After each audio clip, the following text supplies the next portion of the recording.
Okay, good morning, everyone. So today we are continuing on the text called the Jewel Treasure of Advice.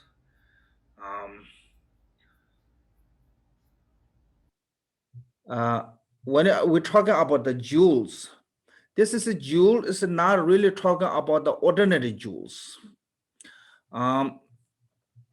Ordinary jewel is not that really precious. Why? Because it's not really get you any kind of benefit from that ordinary jewels. But this is mainly talking about the, I'm not sure, right now it exists or not. Ancient time, there's called the wish fulfilling jewels. There's a particular jewels, once you 3 times wash and 3 times clean, and when you put on the Victoria banner and prayer, with the offering. So once you pray, then fulfill all whatever you wishes, it fulfill you. So that you talking about. So something that fulfill your wishes, So this is ordinary jewels, but actually, if compared to the Dharma, to that jewels, is uncompatible. Can say uncompatible. Reason is because what Dharma can give us is that ordinary jewel. I mean, those wish fulfilling jewel cannot give. But there's no other example, So that way, the wish fulfilling jewel as an example of the Dharma, because Dharma can give more than the jewel can give as a liberation. So in the Vajrayana, we divided into two kind of siddhis, called the common siddhi and uncommon siddhi. Siddhi means the accomplishment, something gained through the practice. So what kind of two kind of accomplishments is a first one is called the common accomplishment, is a just commonly in the worldly benefit, like whatever worldly beings need. What worldly being need is a healthy, wealthy, famous, long life, and things like that as a worldly people need. So those CD can get from wish fulfilling jewels too. Wish fulfilling jewels can give you the material wealth, power, or whatever you wishes it can provide. But uncommon CD is a realization of the Mahamudra. So the realization of the Mahamudra is only can gain through the Dharma practice, not from the outside blessings. From the this realization is a not kind of someone can give you, someone can share you, someone can like a father pass to the son or something. There's no such things like that. It's just through the guru's instruction too. Then when you're practicing, you will realize that is only get that instruction or that information or whatever we call is only can gain from Dharma, not from the material, not from the jewel, not from the person. Actually, there's no way can get from anywhere else beside your own practice. So this is so that way this advice is actually more precious than jewel, wish fulfilling jewels, and greater benefit than wish fulfilling jewels.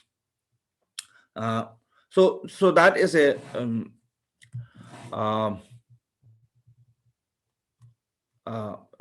can gain from the Dharma.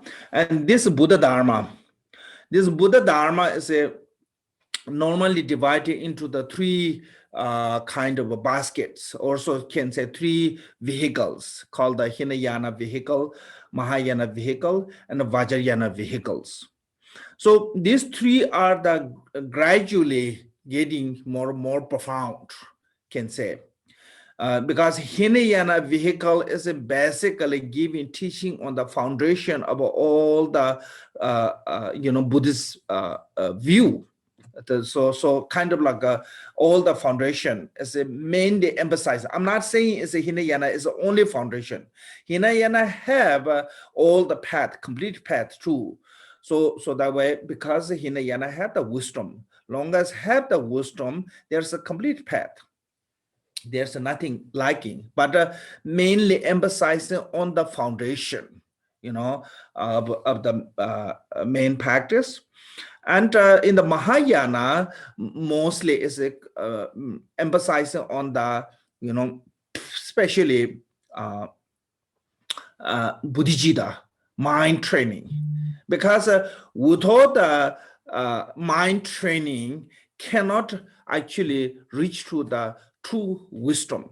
So if we want to reach to the true wisdom, we have to train our mind. So that way, Mahayana is mainly emphasizing on the Bodhicitta. Okay, so that is the main emphasis. But also in the Mahayana, there's a Hinayana teaching too. Then in the Vajrayana, mainly emphasizing on the result. So like Kaya and wisdom, those are emphasizing in the Vajrayana. So that reason, like these three. I think we can say this way. In the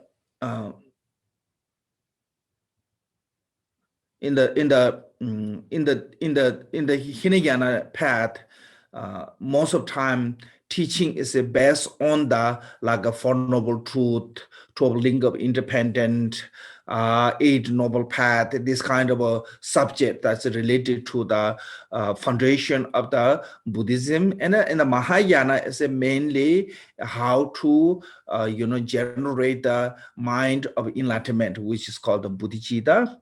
And also another way we can say like that path, what taught in the Hinayana is not just only personal benefit, it using for the benefit of every sentient beings.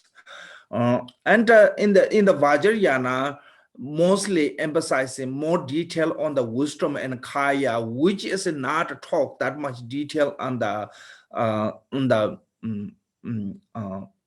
Sutra. In the like Hinayana and Mahayana, they don't talk too much about the detail about what is the five wisdom, what is the three Kayas. Those are mostly detailed explained in the Vajrayana. So Vajrayana is mostly is emphasizing on the fruition of the result of the enlightenment. So that is what those three what called how to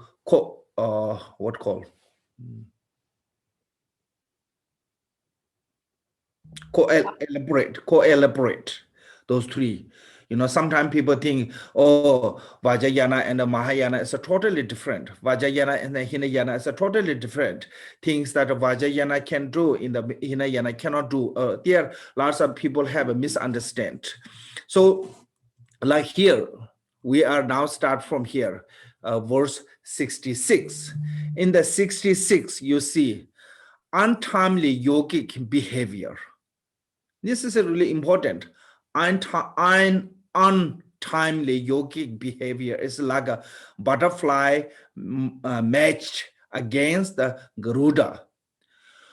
Through this, one destroys oneself and fall into the Vajra hell. Therefore, avoiding heedless mad activity. This is my heart's advice. I heard some point in the Western culture, there's called crazy wisdom. I think it become popular. People talking about the crazy wisdom. That's the same as here, heedless mad activity. It's similar like that. So what happened was here, like I said, untimely yogic behaviors. Yogic behavior, maybe this is not a yogic conduct. I think maybe better. Yogic conduct. because it have time, okay? Especially certain things in the Vajrayana High Yoga Tantra mention that a yogic must do. But those are, once you reach to the certain level of the bhumi, then you can do. Uh, so like there's a 4 different type of behavior or conduct divided into. It's called the ordinary conduct, yogic conduct, Mahasiddha conduct, and Buddhist conduct. So ordinary conduct means the person who is ordinary beings, ordinary life, like we sentient beings. We are ordinary practitioner. Ordinary conduct must behave like a Hinayana path, more like Hinayana traditions. More like physically discipline is really important. Then once reached to the yogic contact, means that someone who reached to the like at least they have a realization of the union of of the wisdom and method, especially the realization of the emptiness.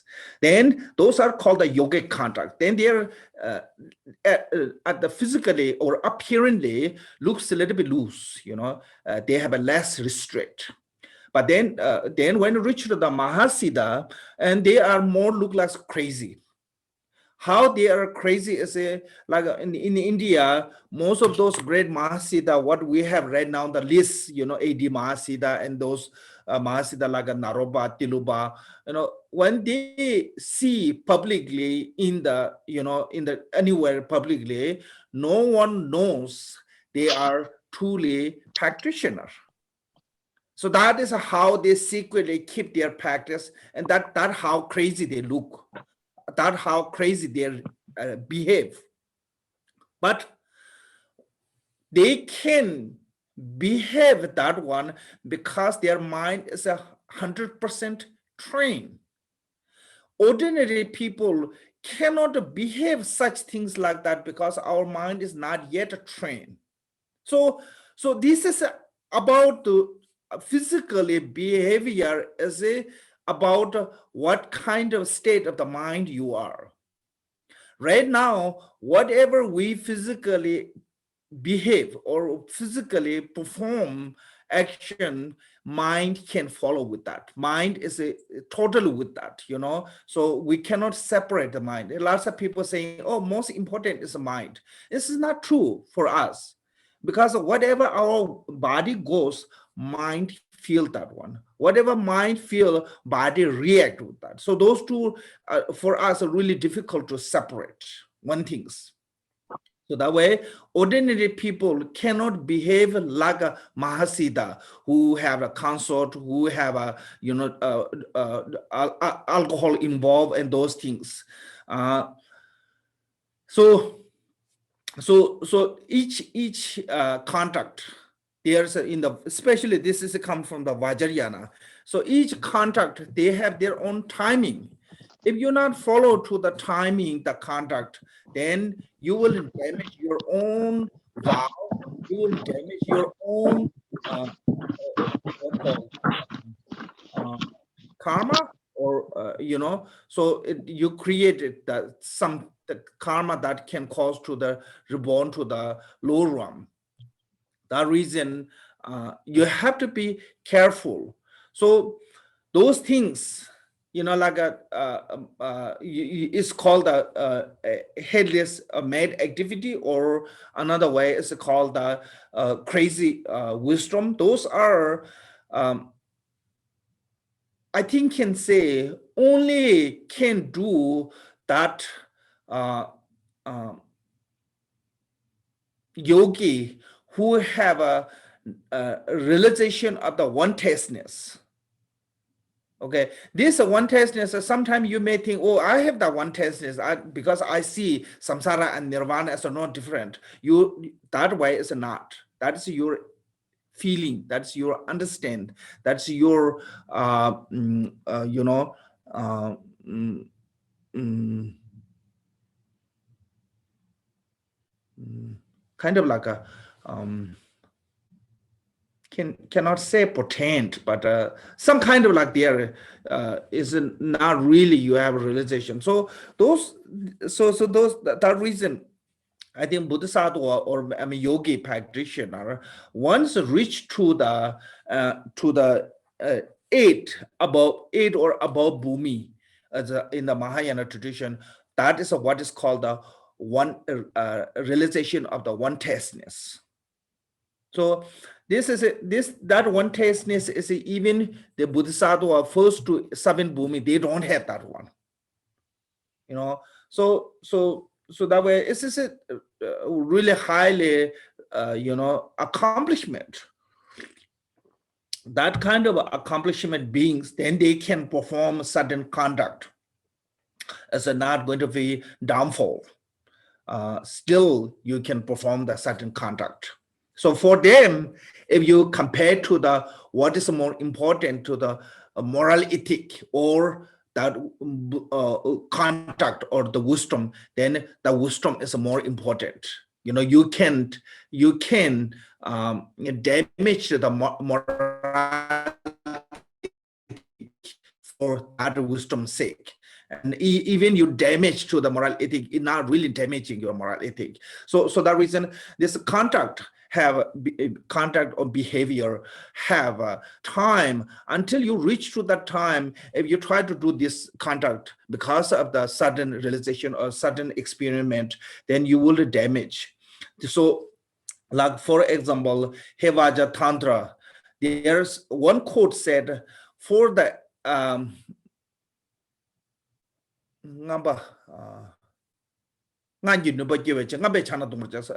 it said, bringing to the energy of the mantra, yogi must drink the alcohol. It's said clearly in the Hevaja Tantra. Same time, also many Tantra said, if yogi get drunk by the alcohol, will be reborn in the crying hell. So those are showing us yes, when time comes, when time is a cup, you can do those things. But when before the time, you cannot do because it's not going to be suit to you. This is like so that way, I think teacher is like need the skillful mother. Skillful mother knew what kind of a food is suitable to the what kind of age child. When a child is like 1 year old or 6 months old or few months old, what kind of food is the best? But once a child is grown up, become a teenager and an adult, and what kind of food is the best? So mother knew. So is a mother not going to feed like a really, really highly nutrition food to the newborn baby, because a newborn baby cannot digest. So that is similarly happen to us. If we ordinary beings try to perform like a Mahasiddha, what they can do, like what Tiluba can do, what Saraha can do, what Naruba can do. If we try to do like them, it's just like a you are feeding to the child, newborn child, feeding as a like a really highly potent food like steak or some things. It will kill the child actually if you feed them. So that way it's not healthy for that newborn if you feed that kind of a highly calorie or what those food. So that way, same way we practitioner must follow to the our own realization, based on our own realization too, and also behavior is the same as a contact. It means that so because those three have to come together: view, meditation, contact. They have to support each other. If your contact is not matching with the view, then that means that contact is going to be damaged to you. If your view is not really supporting to your conduct, then it's going to be not healthy practice. So those three have to come really at their own, I think, grow up with at their own age. Yeah. So like if you try to give really newborn baby, and you try to give to the size 12 shoe, cannot wear. I mean, whole body can go to inside the shoes. Similarly, when we're giving to the newer practitioners as a really advanced contact, is it similarly like that. So it's not going to be digestible. It's not going to be healthy to that practice. So that reason, when we are newly or ordinary practitioner, must keep the contact as what Buddha said, those ordinary contact, like how to protect or the patimoksha, or how to protect or the moral ethic. Those are, I think, important. So this reason, untimely yogic behavior is a really unhealthy contact. It doesn't work. If it is a work, then it's okay, but it doesn't work, and it will bring to the really heavy negative karma by that kind of conduct. So have to be careful with this.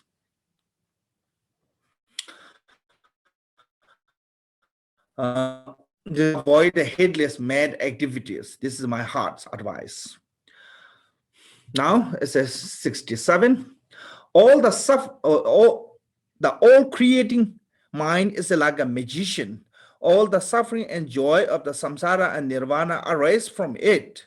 Hold well the real meaning of the mind. This is my heart's advice. Okay, now this is a more like a talking about, first is I think we've almost kind of finished the generation stage. I think this is a kind of conclusion of the generation stage. So in the generation stage, we transform from the ordinary to, pure mandala. So how the transformation is a mind is a creator, whatever mind created, it becomes that way.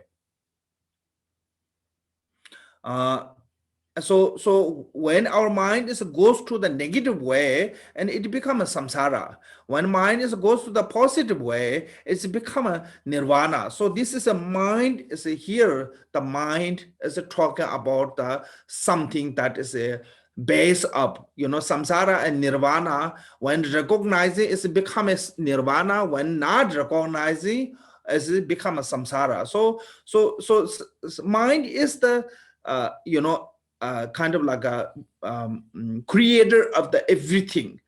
If you if your mind is a negative way, it becomes a samsara. If your mind is a positive way, it becomes a nirvana. So especially there is called the alaya consciousness. That alaya consciousness is the base for the everything. If that alaya consciousness is corrupted with the negative emotion, it becomes alaya consciousness. But when that alaya consciousness is free from the negative emotion, it's become alaya wisdom. So this is wisdom and a mind. Okay, so why we have in the samsara sometimes joy, sometimes suffering, is this all is created by the mind. So mind is a creator of the everything, like a magician. Magician created everything, They create lots of different flower, bird, animals, and many things they created from the magic play. So similarly, mind created everything. And suffering is come from the mind. Joy is created by the mind. So when somebody say, this is, I think, easy way. When somebody says something to you, if you see that is a negative way, that become suffering. But if you see that one as a positive way, that's become a joy. It's a word may be same, but how we receive, So sometimes when our mind is a negative, even people smile you, it make you more mad, So I had one time, I was waiting for the coffee in a coffee shop, and one guy is really kind of pissed up. Something, he had some problem, I think, maybe mentally challenged or whatever. Then I look, he was saying something. I look, smile at him. He was really mad at me, and he really scolded me. So why you smiling at me and this and that? He was really mad. So this is it.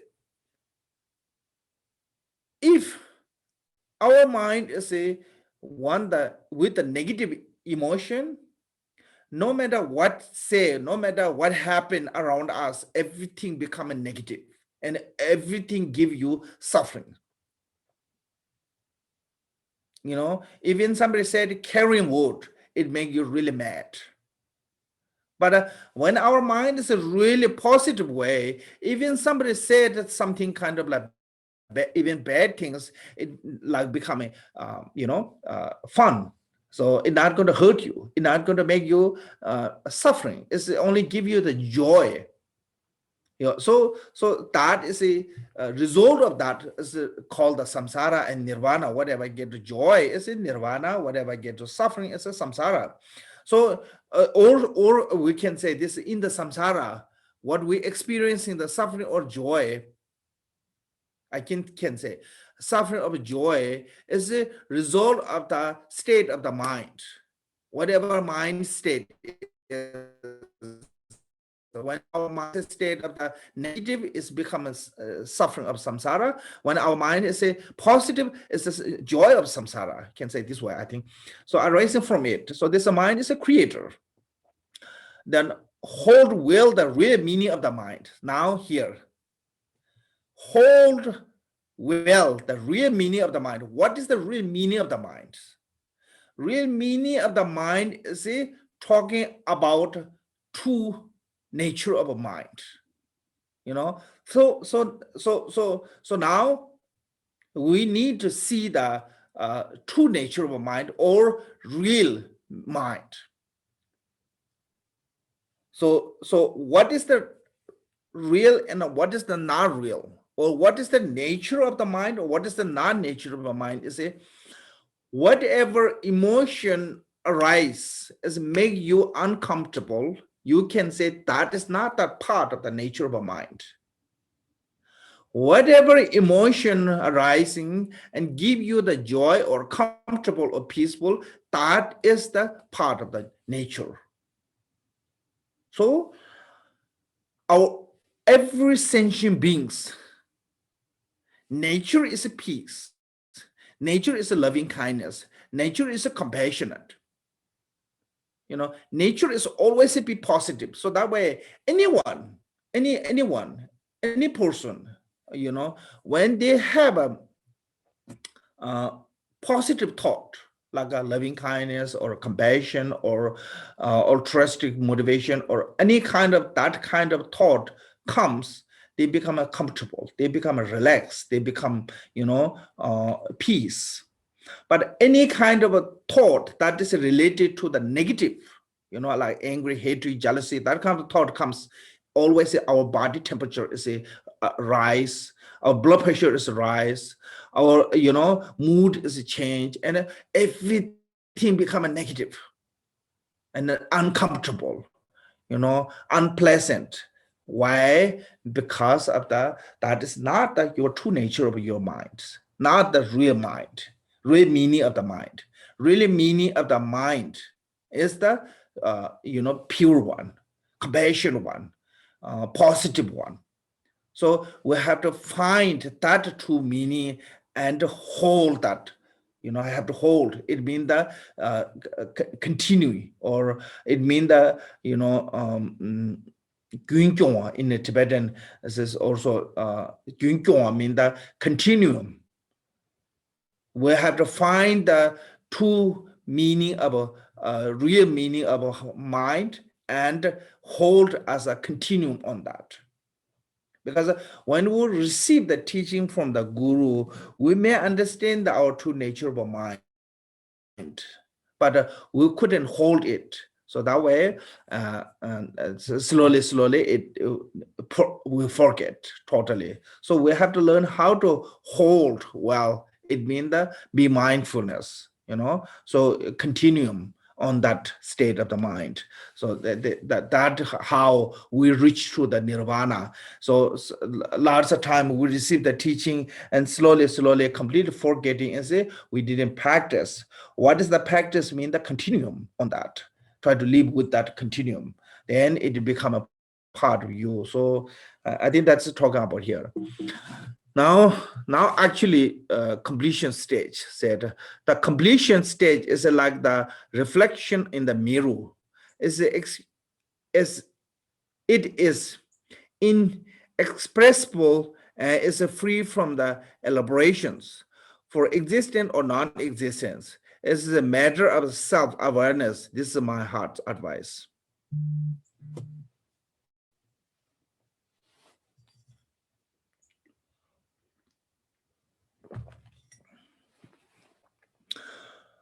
So this is a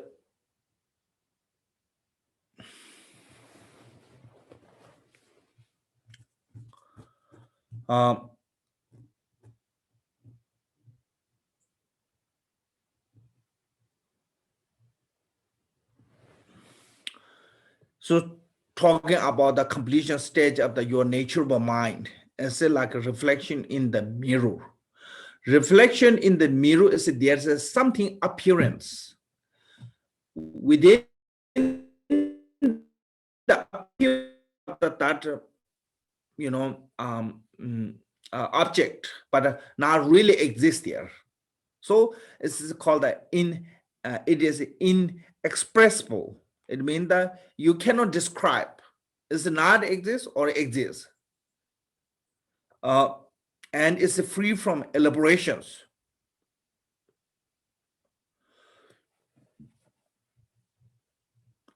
So what is elaboration? Is existence or non-existence. So there's no elaboration of expressing this exists or not exists. So that is a true nature of the reality, So it is a matter of self-awareness. So what does it mean that true nature is only can experience the self-awareness or your own awareness, as it cannot be experienced by the conceptual thought. It cannot be expressed by the word. If something can express by the word, that is not the ultimate nature, because the ultimate nature is beyond the conceptual of the thought. Expressing the word means the conceptual thought. So that way, when it comes to the Dharmakaya, there are no really explanation of what does Dharmakaya mean. When it comes to the actually emptiness, there's no really something called the emptiness as express as this is, so same way. So when it comes to the Mahamudra, actually there's a human language cannot explain those. There's a similar things they can express, similar like a symbolic word, example can be said, but actually itself cannot be created, because human language cannot express that true meaning. It's not like something that's there no way to it can express. There maybe wisdom wise can elaborate, can express, but it's beyond our concept. Long as we are this conceptual mind, thought of the dualistic, cannot understand, because conceptual mind, everything see as a dualistic, good, bad, long, short, and we always have this conceptual mind as a dualistic. And the true nature of the mind of the completion stage is the non-duality. So non-duality is it cannot express by the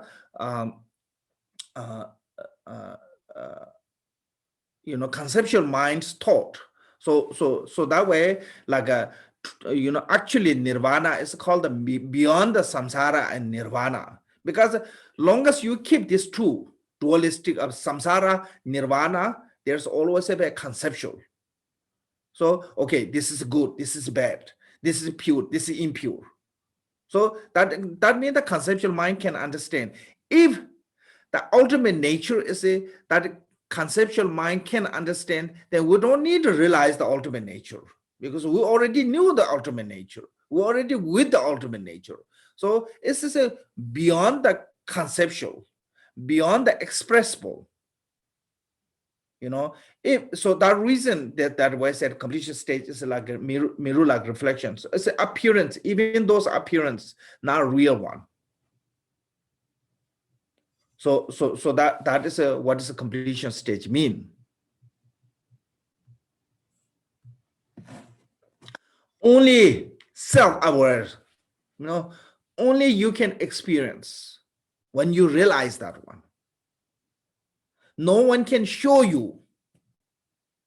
Teacher give you lots of teaching on the ultimate nature. It's similar like someone showing the moon. The teacher instruction is the finger pointing at the moon, but that instruction is not the moon. Moon you have to see by yourself by following to the teacher's instruction of the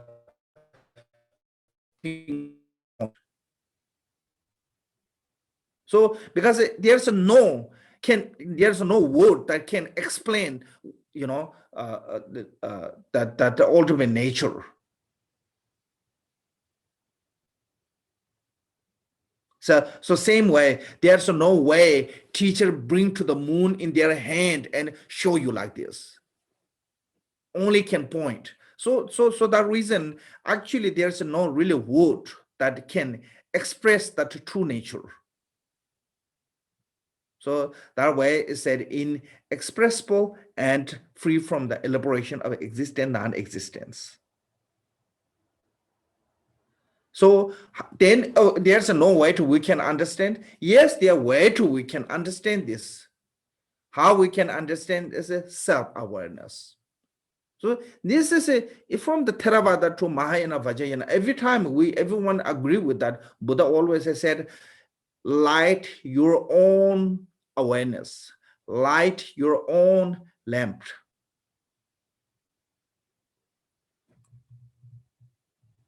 Okay. Then here, so how to reach that one? That is not going to be reached by just try to understand or just hearing one time or just try one time meditation or anything.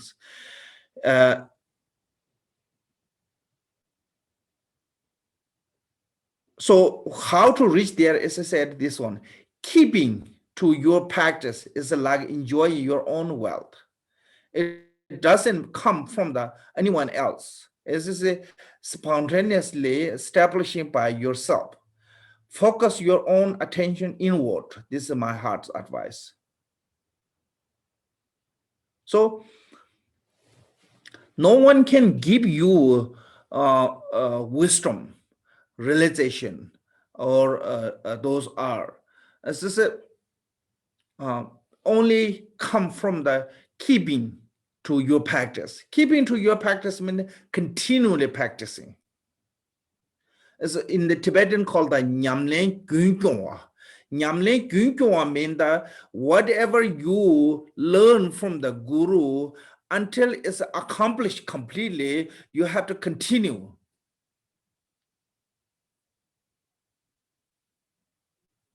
Sometimes we have this idea of, oh, I have done 3-year retreat, or I have done this retreat, or I have done this some practice. So it seems like that I'm done. It's not really done. Until you reach to the complete nirvana, Buddhahood, there nothing is done.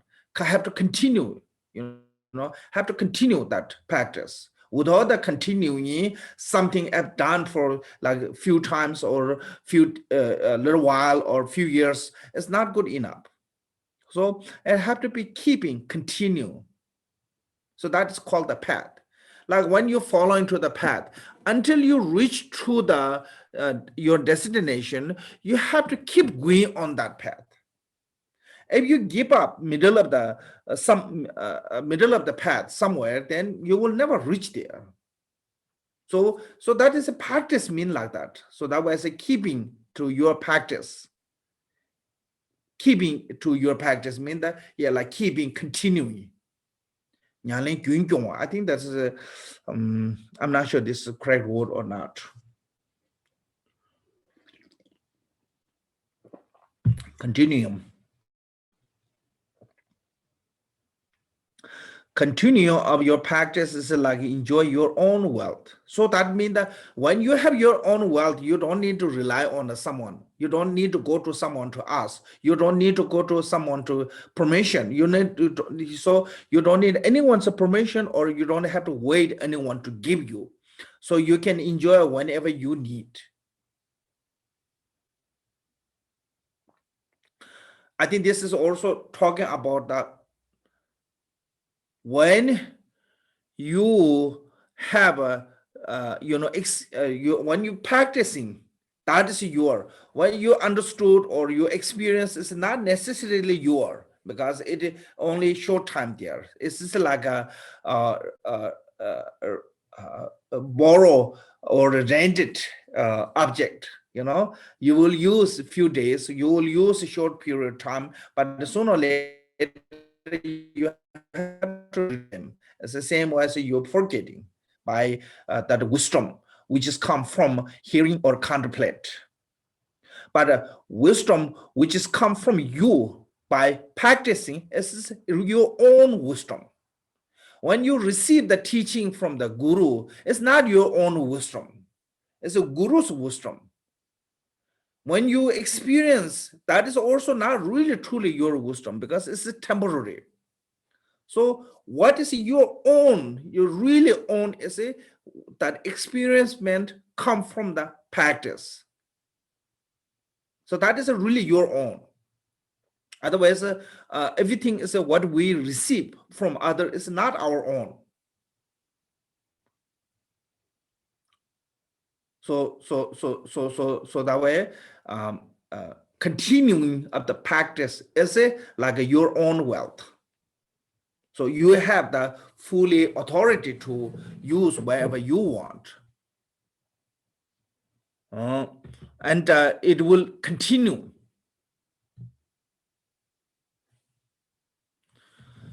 And it said it doesn't come from anyone else, and it and is spontaneously established by yourself. So this is spontaneously established by yourself, means that you don't have to wait for someone to give you or someone to do for you. It's your, you already have there. So you don't need to wait when people have to rely on the soup kitchen, for example. You have to wait until the soup kitchen is open. Even you are hungry, you cannot do anything else. But if you have your own kitchen, you have your own food, you can cook whenever you're hungry. That is a spontaneously, mean that whenever you need is there. If your wisdom we receive from the someone, it's not necessarily there when you really need.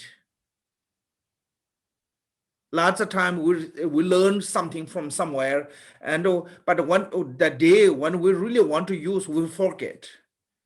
Then we say, oh, I learned this one somewhere, but I'm not sure how to, I don't remember exactly how to use this one. So we have to become our own master through the practice. So that is only can happen keeping to your practice. Keeping is a continuum of your practice. So from this, I think this is talking about from those three wisdoms. This wisdom arise from the meditation. Is your own wisdom. The wisdom come from the hearing and contemplation is not necessarily your own wisdom. So wisdom from the hearing is like a,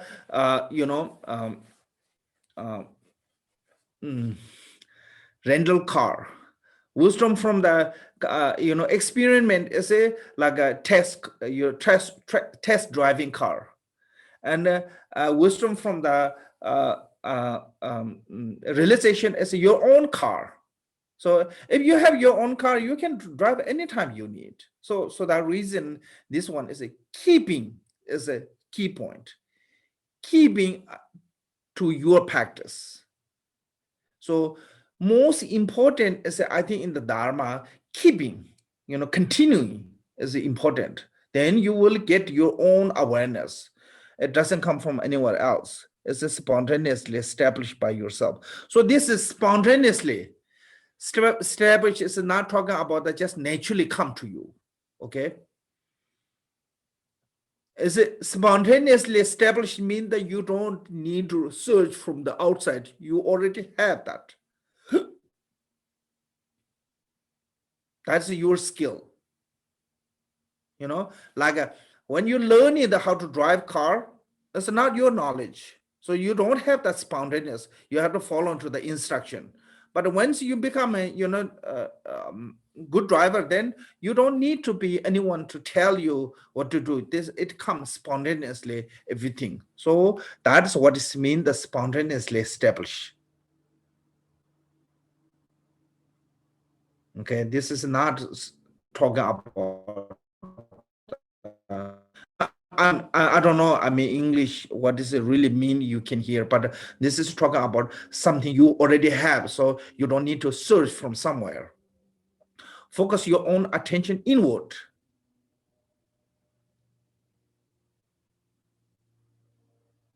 And mean the practice, meditation.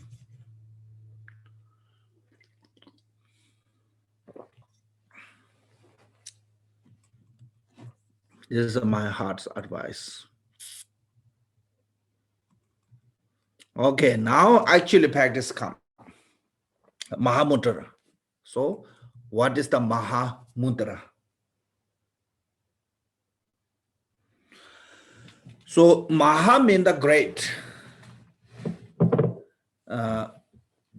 Great is a great one, or the best one, or the I think directly translation is maybe is used as a great. Mudra. In the Tibetan, we translate those mudra as a two word. Mu is a one, dara is a one.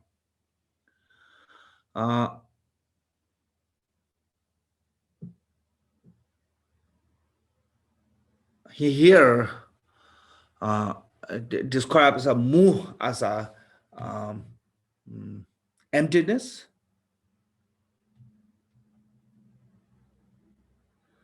Dara as a,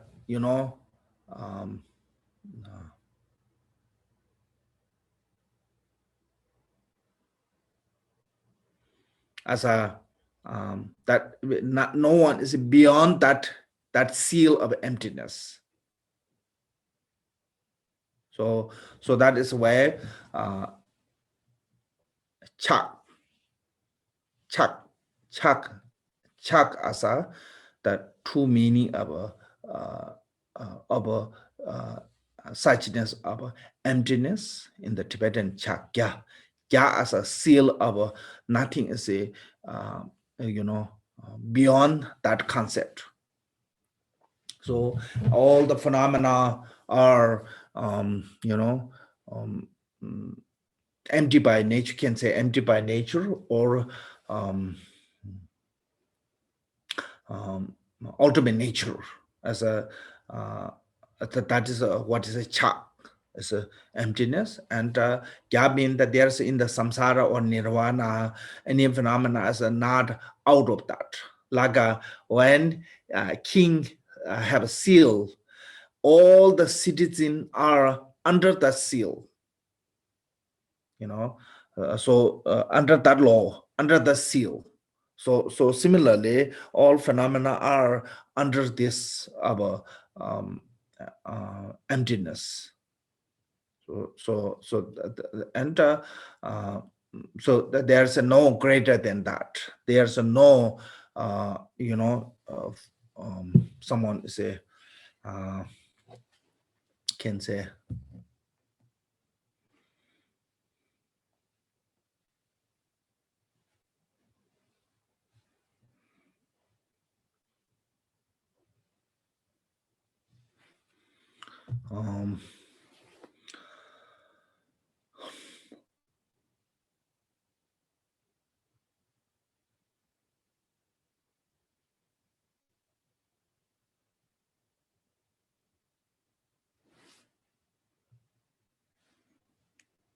yeah. So I think this is directly translated as a great seal. So that is a meaning is, I think, great seal, something. That seal is cannot go to beyond than this. Anyone is cannot go beyond than that. That's what is a Mahamudra mean. This is a basically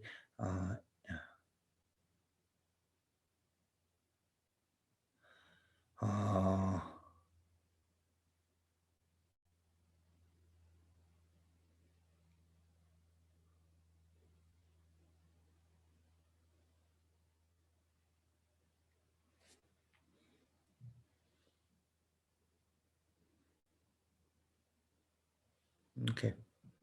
I try to look here something.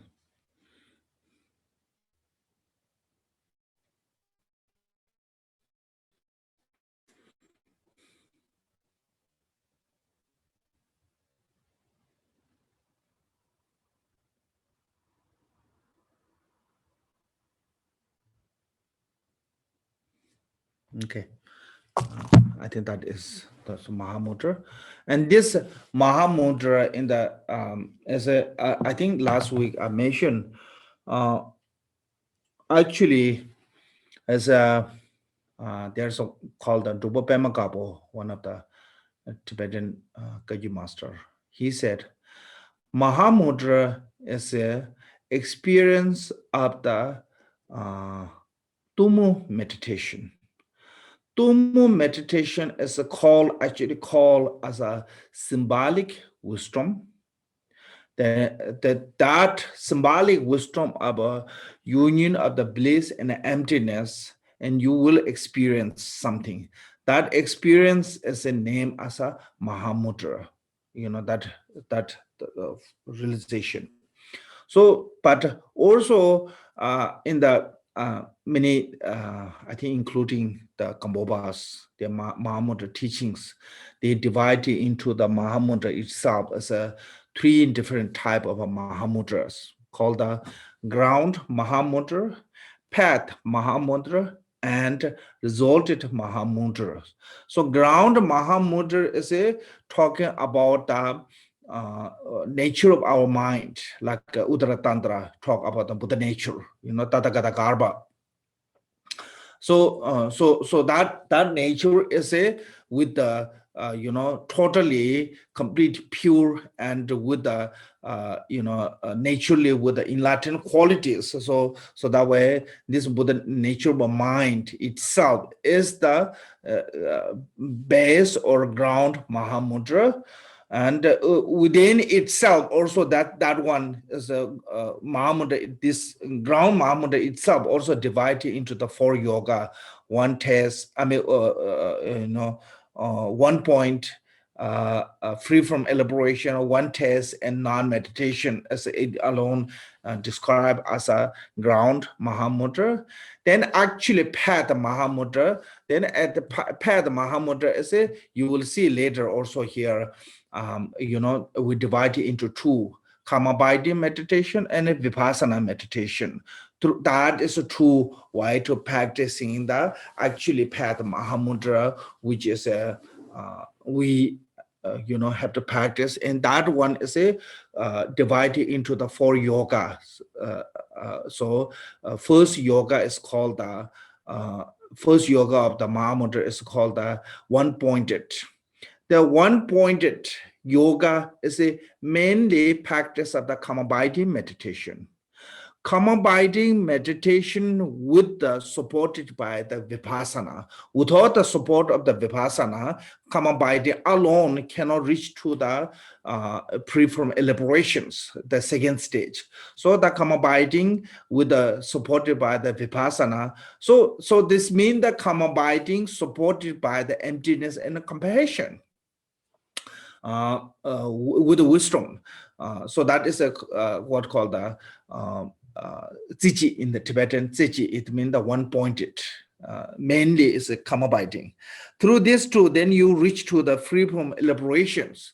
So free from elaboration is then you have a directly realization of the emptiness.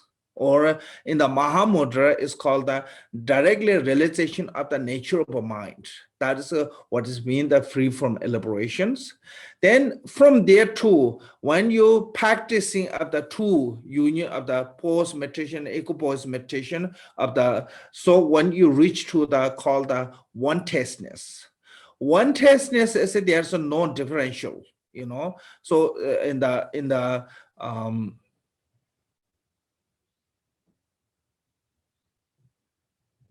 and it's the same as in the Sudra tradition is the eighth bhumi. So so the once reach to the eighth bhumi, and there's no differential of the pause or equipoise meditations. All is a one test. So in the Mahamudra, then it become a one testness. It come later, so we will explain a little more there. Then through the continuing of this one test meditation to then reach to the Vajradhara state of the Buddhahood. So that's called the non-meditation. Non-meditation means that you no longer need to continue to train. You know, you are in the reach to the state of that. So you don't no longer travel and continually, you know, once you reach that state. So that is what I call the non-meditation. It's not saying it's non-meditation means that now no longer need meditation, you know. It's you are, when you reach naturally state of the meditation, you don't need to meditate. Like until you are, you know, become professional, it's called the you training. But once you become a really professional, you no longer need to train. It doesn't mean that you will not do that one, you know. So you doing continually, but you don't need to train anymore. So that is what non-meditation means. You don't need to train anymore. You become that one. So that way use. So this is for yoga of Mahamudra. I think some quote is maybe we can make that way. I think you can see this. So reaching that state of the Mahamudra, of the non-meditation, first what you have to do is giving up concern for this life. It's like a margin whose work is done. This is not better method to perfect in the holy Dharma. Is this the king of the action? This is my heart's advice. So becoming true practitioner, you know, becoming, you know, Dharma practitioner without the corrupted with the worldly concern. As how to do is giving up concern for this life. So this is different. It didn't say give up this life. Okay, give up this life means that including kill yourself, or you not take care of your health, or you not take care of your, but giving up concern for this life is talking about your main aim of, you know, whatever you do is what right now, whatever we do is our best on the concern of this life. Only we're focusing on this life. How to become a rich, how to become a famous, how to become a healthy, and all our everything is related to this life. Long as we do that one, we never become, you know, Buddhahood. There's no way to anyone can become a nirvana. Long as we are our concern is always be in this life. So you have to give up concern of this life. So it means that you have to sacrifice this life. This life's well-being, this life's fame, this life's wealth, this life's anything that is related to this life, you have to sacrifice. Like Shakyamuni Buddha did.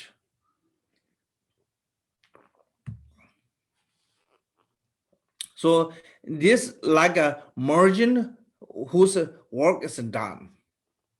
If the merchant is finish all the business trade, then he relax. Yeah, work is done, all the trade. If business is not done, margin in a trade business is not done, and the work is not done. So that way, once the trading business is done, then everything's good. There's no better method to perfect in the holy Dharma. Here said perfect the holy Dharma. Holy Dharma, as we talking about the true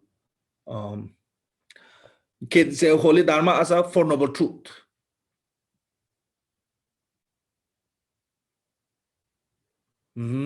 Or we can say Dharma of the literature and Dharma of the realization. Sometimes you use the holy Dharma, sometimes you use the this one is a what called the true Dharma, yeah. And sometimes we use as a Buddha Dharma, meaning is the same. In Sanskrit, they use as a Satta Dharma, So this is it, how it become a perfect of that Satta Dharma or Buddha Dharma, the practice of the Dharma is it by giving up this life's concern. Once we give up this life's concern, then everything what we do is it become a path to the liberations. If we not give up this life's concern, then maybe half of our whatever we do is become a path to the liberation, but a lot of things that what we do is related to this life. So that way, not about the liberations, not about the nirvana. So that way, it's not become a perfect. So this is the king of the action. Action means that like practice, contact. There's so many contact, including the contact of morality, contact of the bodhicitta, contact of the vajrayana. There's so many contact or action, but the superior or the highest contact or the best one is giving up this life's concern. That's the one of the highest contact, highest action we ever perform.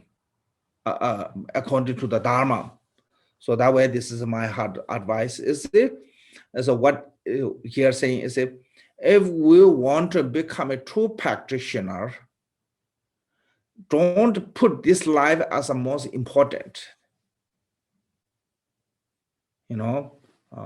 So you have to.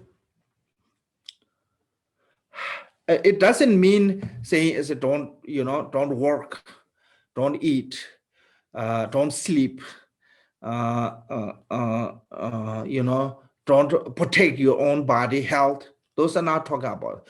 Those are not that is giving up. That one is not like giving up this life's concern. Okay, even Buddha did until his Mahaparinirvana. Every day he ate, every day he wear clothes, every day he protect his health. So keeping our healthy, keep protecting our body with the food and shelter and everything. Those are not as this life's concern. It's mostly whatever we do Dharma practice, if we aim as this life's concern, then that is become a problem. You can, build the temple. You can build to take care of around those. That's important. But Your main aim is just building the temple or building the statue or building this and that. It's not the main aim. Main aim is whatever we do is try to do for the liberation or nirvana.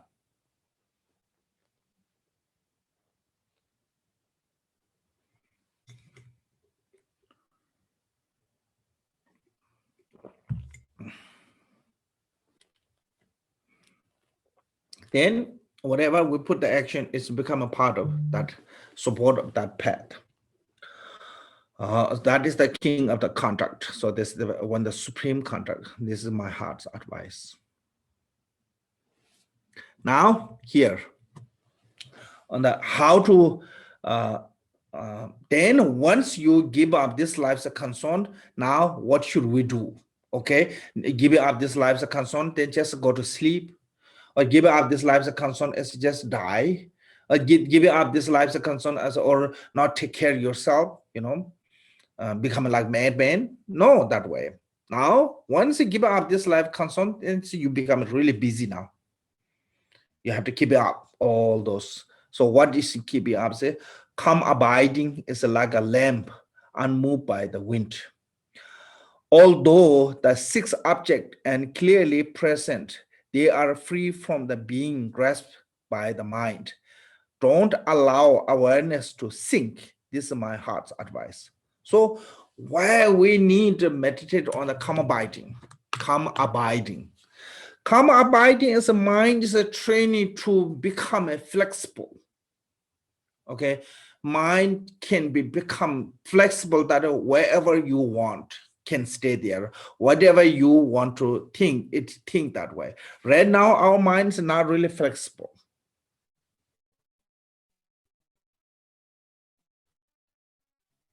Our mind is right now is like a dry Play-Doh. Totally dry. You cannot do anything. You cannot fix anything. So take long time to make that soft. Maybe need lots of water, maybe need lots of chemical, maybe need lots of moisture, and many things have to involve to make that soft. So how to make that soft is through the calm abiding. Mind is a really bad habit, lots of bad habit. So I have to train that through the calm abiding. So it doesn't matter which way to train. Most important is the calm abiding is a mindfulness. Just focus on that.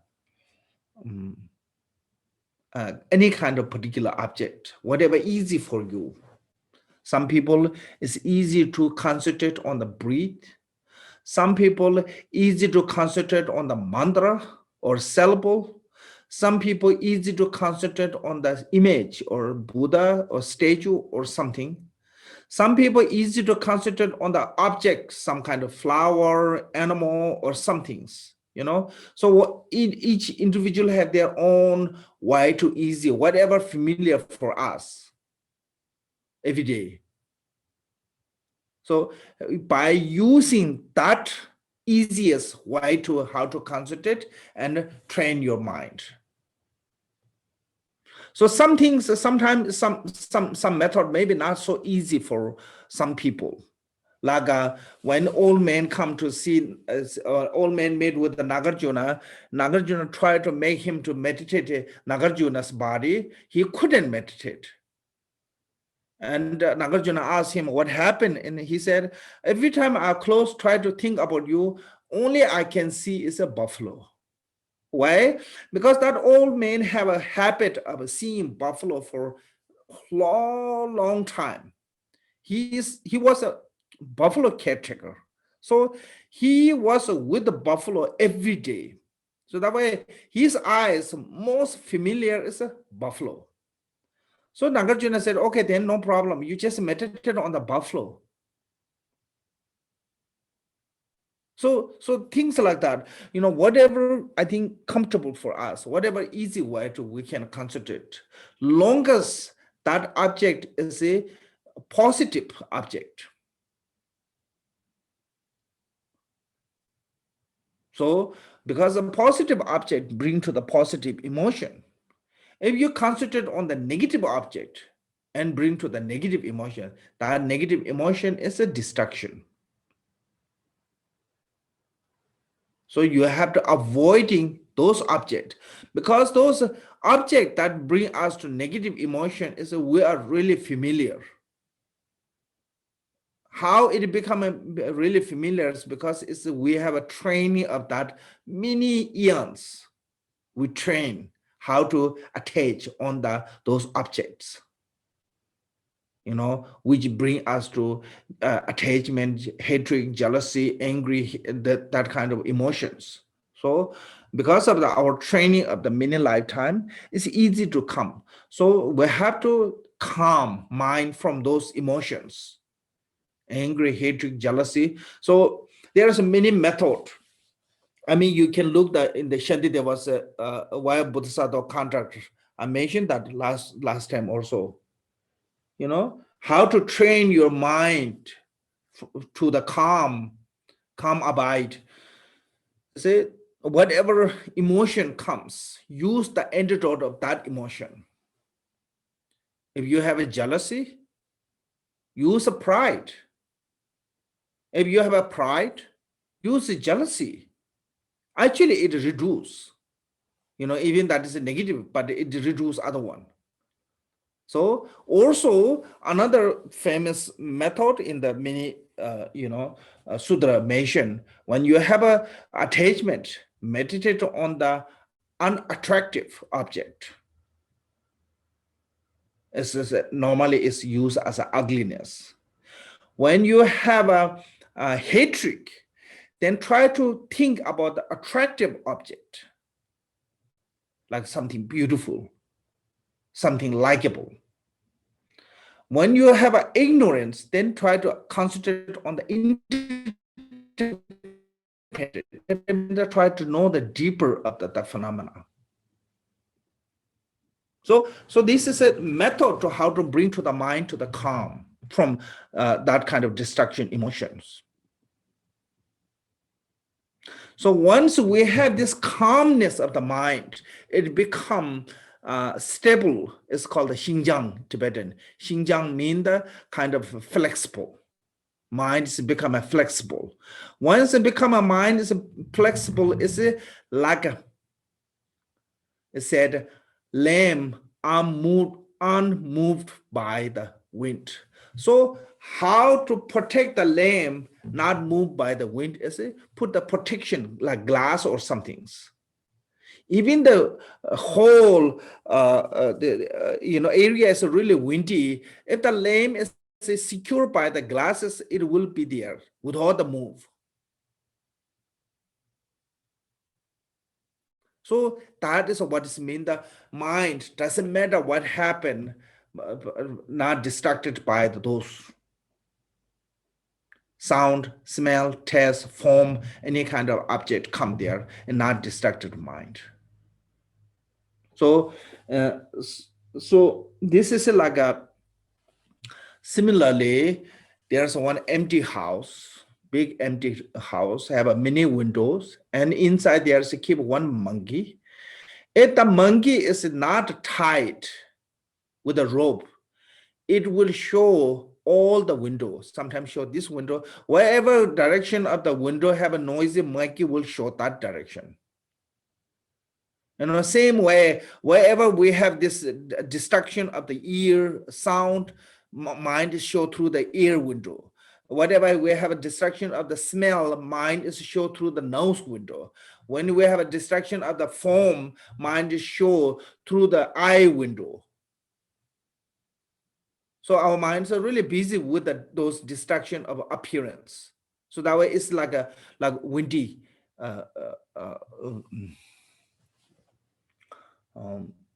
lamb. So when the monkey is in the middle of the house, put the pillar and tie the monkey on the pillar. Even noisy comes, monkey cannot see, cannot go there because of the tied with the pillar. So that is how we train Kamabhati meditation with the focus on the focal object. So once you train that way, then that later you cannot move by the wind. So the lamp is the vipassana, okay, realization of emptiness, or can say understand of emptiness, wisdom. Lamp is the wisdom. So lamp is unmoved because of the secure. Okay, that secure is called the calm abiding. So if we have the calm abiding, then our wisdom will never lose. Otherwise, we always lose our wisdom. You know, like we try to think about the nature of mind, let it come. But when there's some kind of sound thing come on nature of mind, it's totally, you know, destroy the mind. It's just push where the nature of mind, run there. When there's some smell come, run there. So that is a kind of like a windy place. So that way, you know, lame of the wisdom is it will be not moved by wind of discursive thought if the lamp is a secure, really well secured by a glass of a calm abiding meditation. So once that is totally secured by the glass of calm abiding meditation, wind of a sixth object, even they are clearly present, free from the being grasping by the mind. So six objects being the form, sound, smell, taste, touch phenomena. Even they are in front of that us practitioner, not going to be distracted by them. This one is there was a story in India.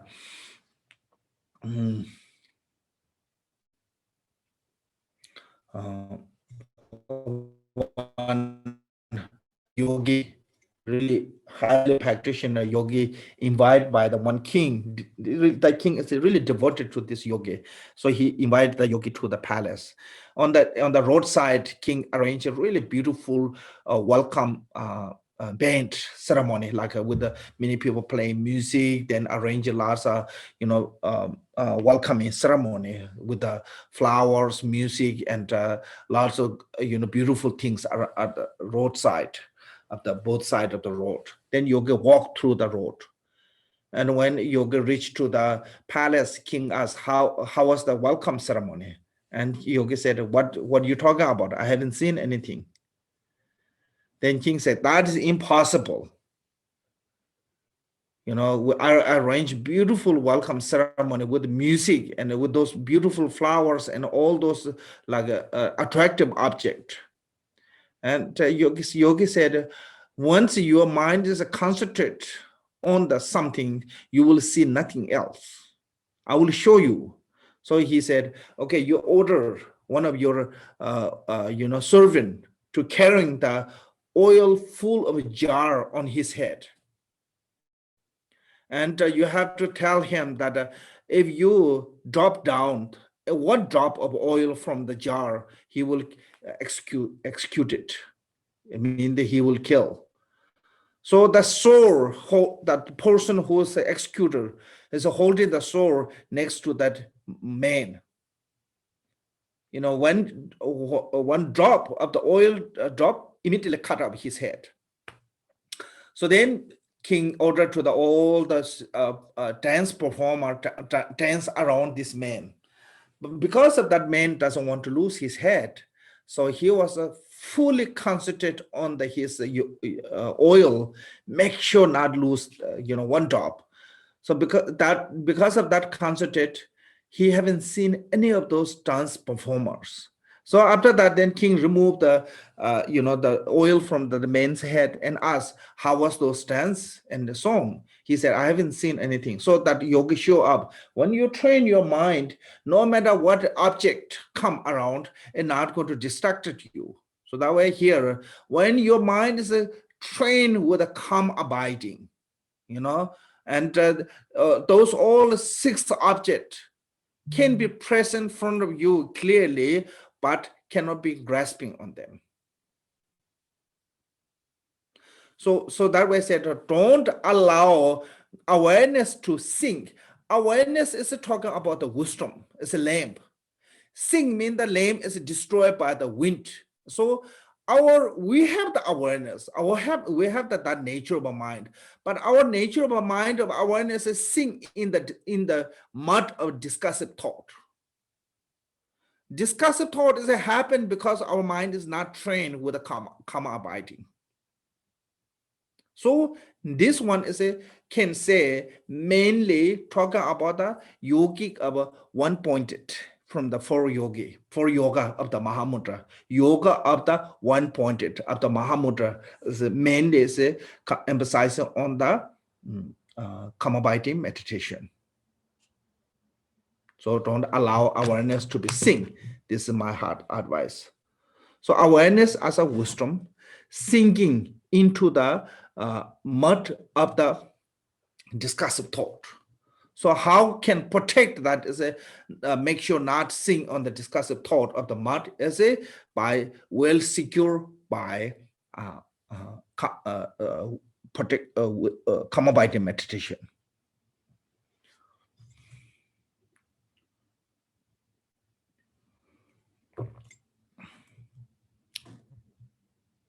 So even Shantidevas, where Bodhisattva contract said, Shine Rapto de Melhatonji, Yumo number Jumbo Shijane, Thomas Shinetsi, Jetiani, Jetin Chaba Melangatus.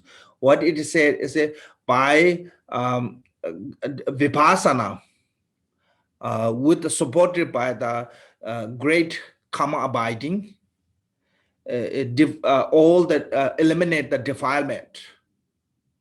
So first, you have to be, practice as a karma abiding meditation.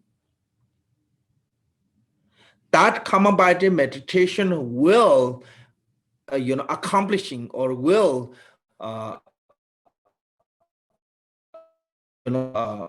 succeed of the karma abiding meditation when you are giving up this life's concern or worldly concern. So I mean, not say correctly that, word or sentence correctly, but meaning is that way. So that reason, this earlier verse 70 and this 71 is mainly how to train your mind with a karma abiding meditation, supported by the emptiness and compassion. So when you have this karma abiding meditation then what you have is a special insight will arise. So they said special insight is like a calm, clear ocean. In clarity and joy sustained in the recognition of the movement and abiding, cut through the absolute conviction of the true nature of a mind. This is my heart's advice. So special insight, sometimes we call the special insight. I think in the last time we use as a vipassana. I think that's maybe Pali or Sanskrit, vipassana, and special insight is the same. So that is what is special insight mean. Something is seeing something that never saw, something special insight is something that we never seen before. That way it's become special insight. So that special insight is what is like, is like a calm, clear ocean. When ocean is calm and clear, you can see underneath of the ocean what is there, fish, coral, and any kind of jewel inside there. You can see there are lots of ocean, really calm ocean. Lots of tourists go try to see those. I have been myself also one area went there, so they give you the goggle kind of glass and just flow on the water. And then when you look inside the water, you can see so many beautiful things. But if the ocean is not calm, you will not see anything. When the ocean is really with the rough water, you see nothing inside. Yeah, nothing good to see there. So our mind of the mind is really like with a wave of conceptual roughness. So that way I couldn't see anything inside. So support of the karma binding meditation, then you can have a clearly realization of the nature of mind. So that's like ocean, calm ocean. It's clear and joy.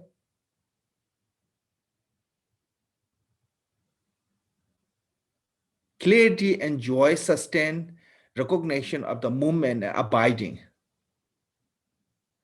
So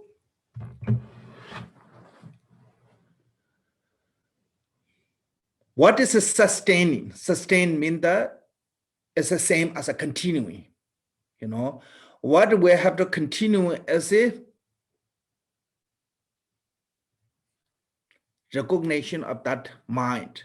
How do we recognize this mind is a through this called the movement and abiding and aware.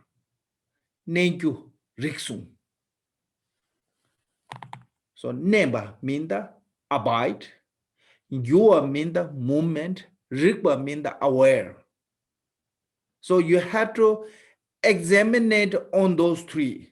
By examining on those three, your mind, then you see the actually special insight is a see by that one. When mind is abiding, you have to examine it with that. When mind is moving, you have to examine it on that. When your mind is aware of whatever, examine it on that. Through this examination, then you will get to the clarity and joy.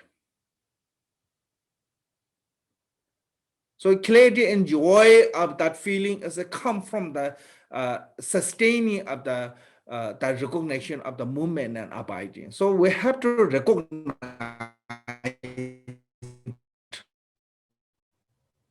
a movement and abiding by examining.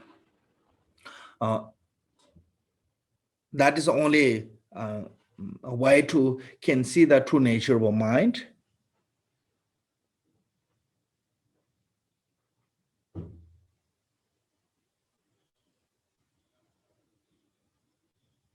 By, I think, no need to reject anything, no need to accept anything.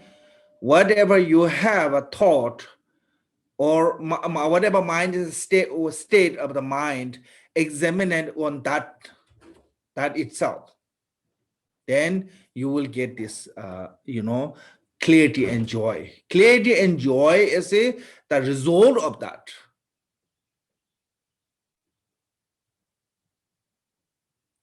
Free from the conceptual.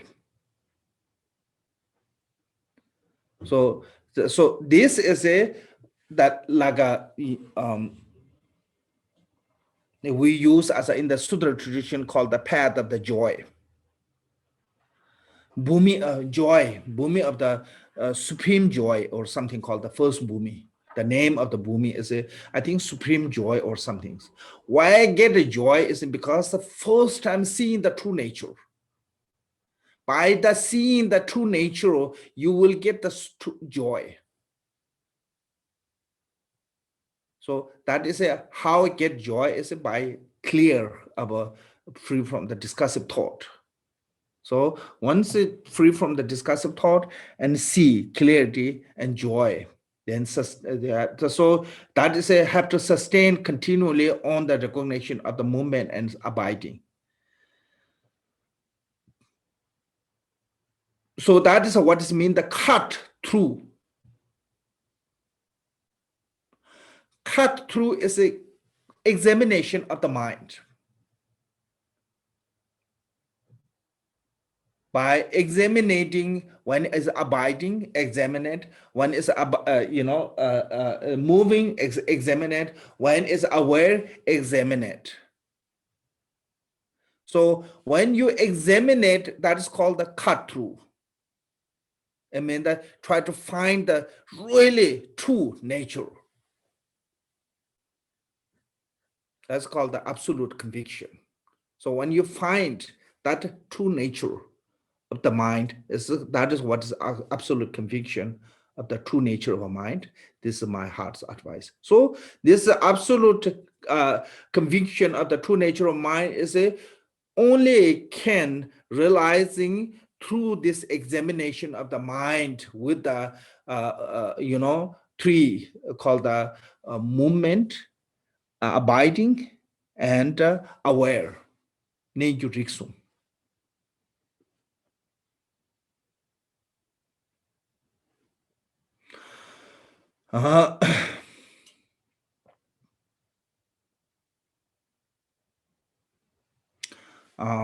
Sometimes we have two kind of meditation is we use as a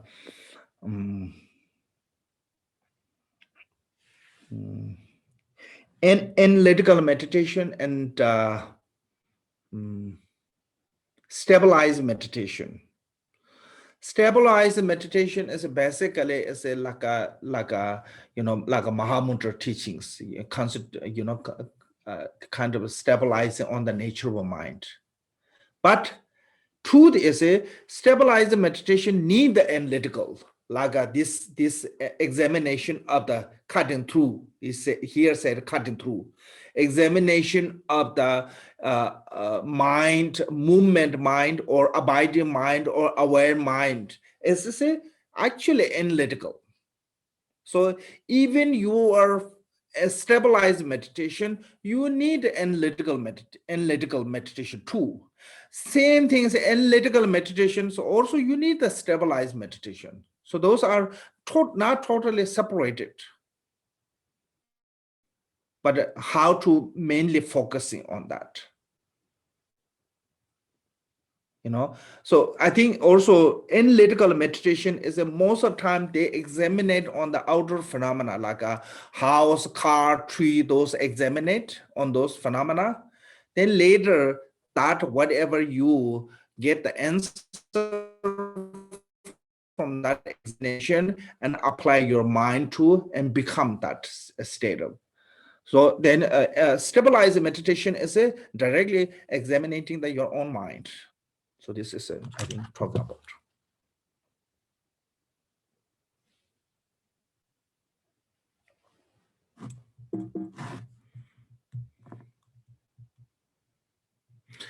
And establishing the appearance of the mind is like the tip in the empty house. Is it beyond the color, form, shape, and characteristic? There's no searcher and no object to search. This is my heart's advice. So when you analyzing the mind of abiding or movement and aware, you will not going to find anything through that analyze, through that wisdom. So that is the same as a that is what's called the stabilized appearance. So appearance as a conceptual, whatever thought, you have to use this vipassana. You need some kind of conceptual thought. You have to use that conceptual thought, then examine it on that conceptual thought. Then you will find the true nature of that. And when you examine it, that conceptual thought is not there actually. So this is in the lots of people using as a these days of vipassana, they use a mindfulness called the mindfulness. So there's a four kind of mindfulness: mindfulness of a mind, mindfulness of a feeling, mindfulness of a body, and a mindfulness of a phenomena. In the Mahamudra tradition, mostly they emphasize on the mindfulness of a mind and mindfulness of feelings. They don't talk too much on the mindfulness of phenomena and mindfulness of the body. But the idea is the same.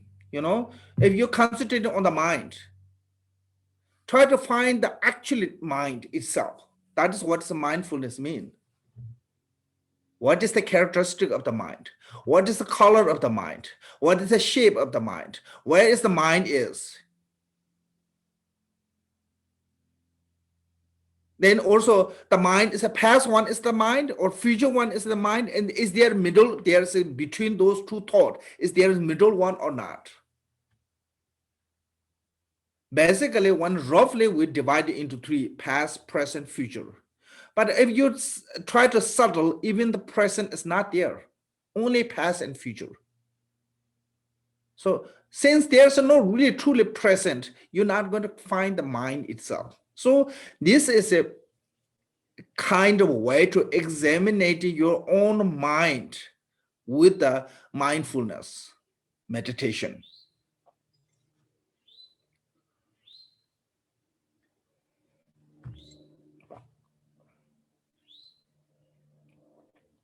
So same thing as a mindfulness of body. You can examine your own body. Is that one? Is that many? You know, which one is your body? In the Shantideva said, your hair is not your body. I mean, your hair is not, the body. Your, head is not body. Your chest is not body. Your arm is not body. Your leg is not body. When you come to the arm, your finger is not body. I mean, arm. Your so when you try to detail, you're not going to find the body. You're not going to find the arm. You're not going to find the finger. That is how it goes to until called the partless particle. Even the partless particle have to divide it into the many pieces. So that way there's not really find anything if you examine it. If when we not examine it, yes, we find our body here, me here, house here. But if you examine it, where is the actually house? Which one is the house?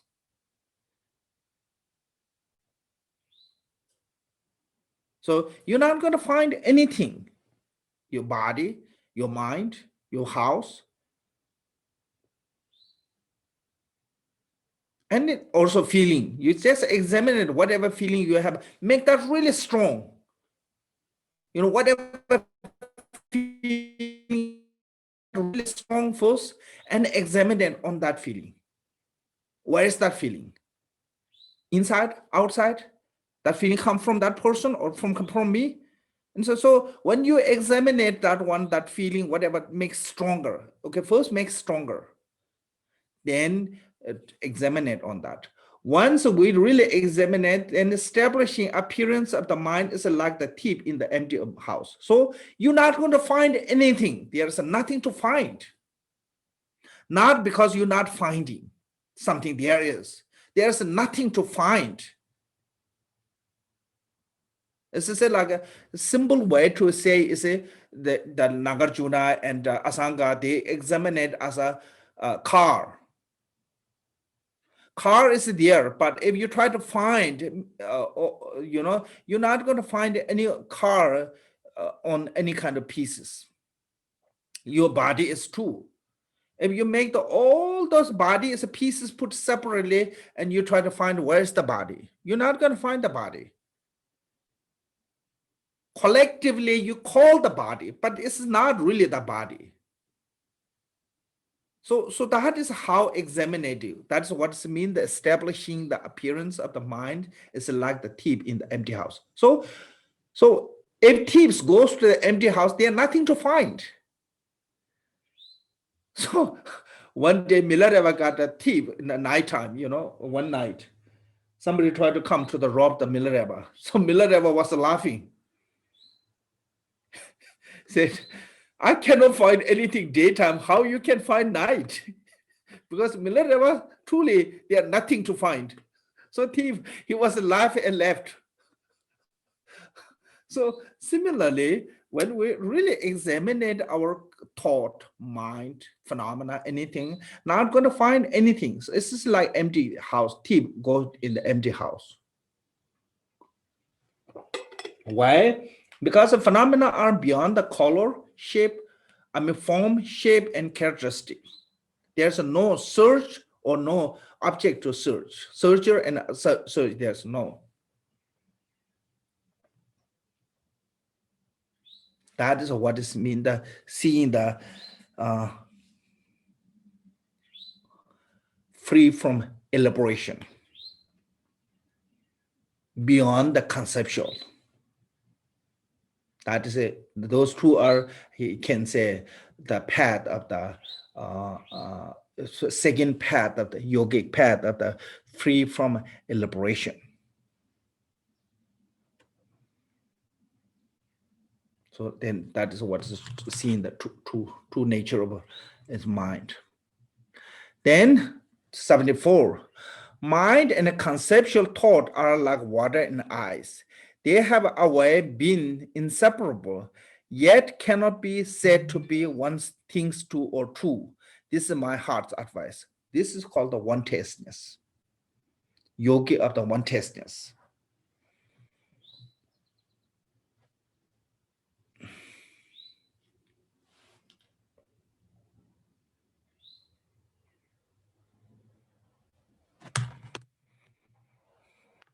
So if you look at what's the mind, what's the conceptual thought?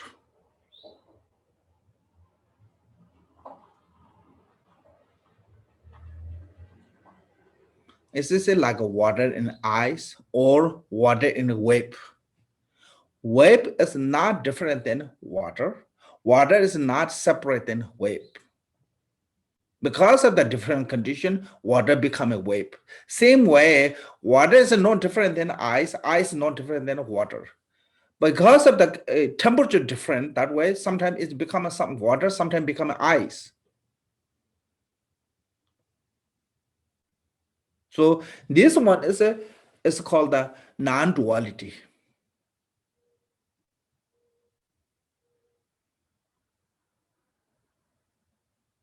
Non-duality wisdom. So eight bhumi, Bodhisattva eight bhumi is a call. Okay, I try to find the Tibetan. I mean English.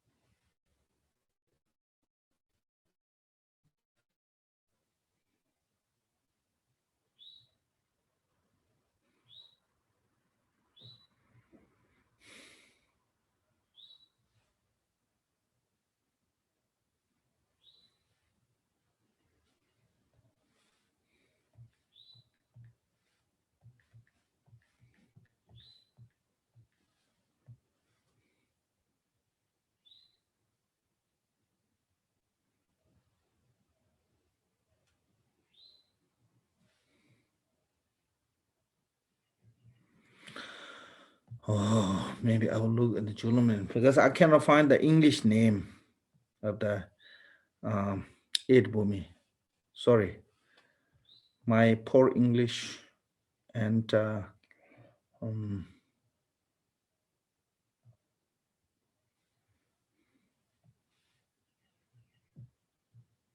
unmovable. Kenji Rinpoche translate as a immovable. IMMOVABLE. Immovable. So discrimination of this immovable is said. Immovable is mentioned because it cannot be moved by the two perceptions. Two perception is mentioned here, you know, like a good, bad, you know, samsara, nirvana.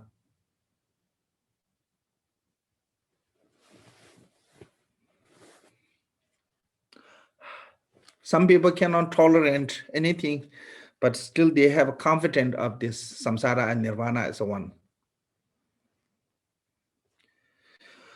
When we cannot tolerate anything, samsara and nirvana as another one, is a separate.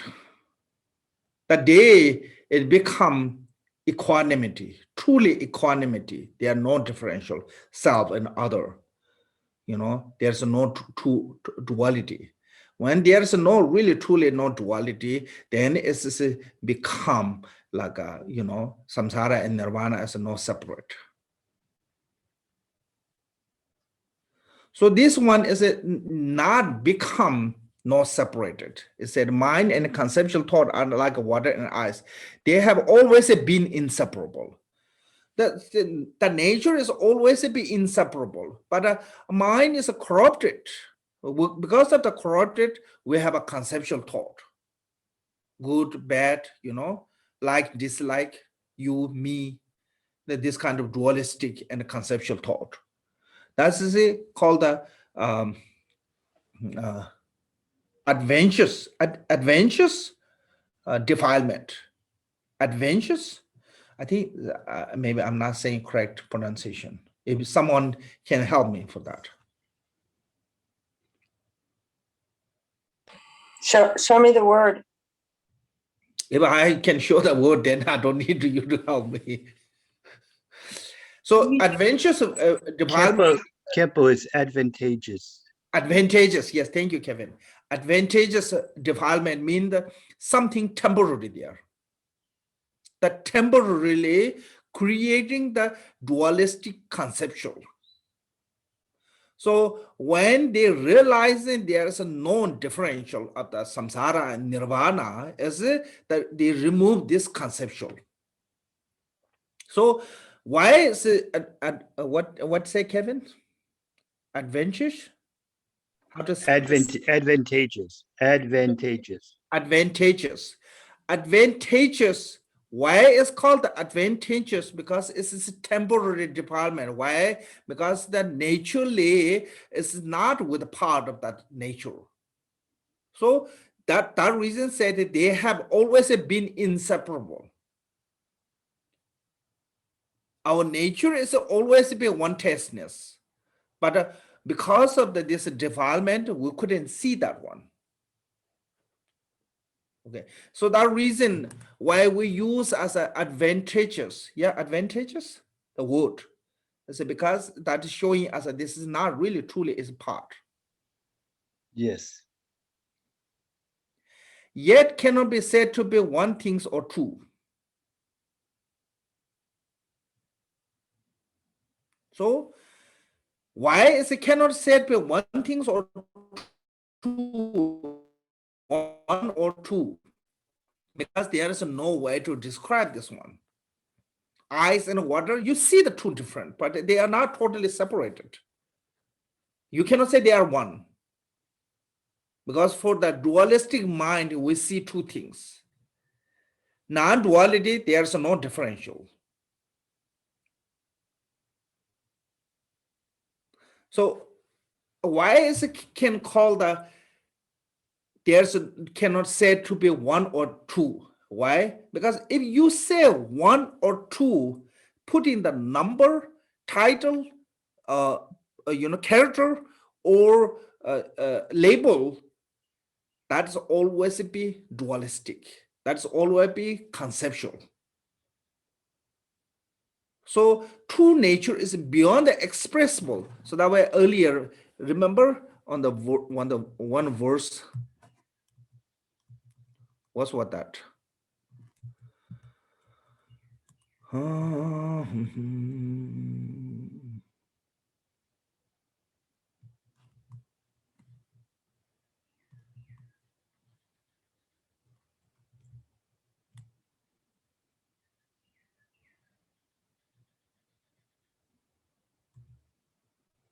Yeah, in that 60 said, inexpressible. It's beyond the conceptual, beyond the word of oneness or two. So that way, I think this one, 74, yeah, cannot be said to be one or twos. This is my heart's advice.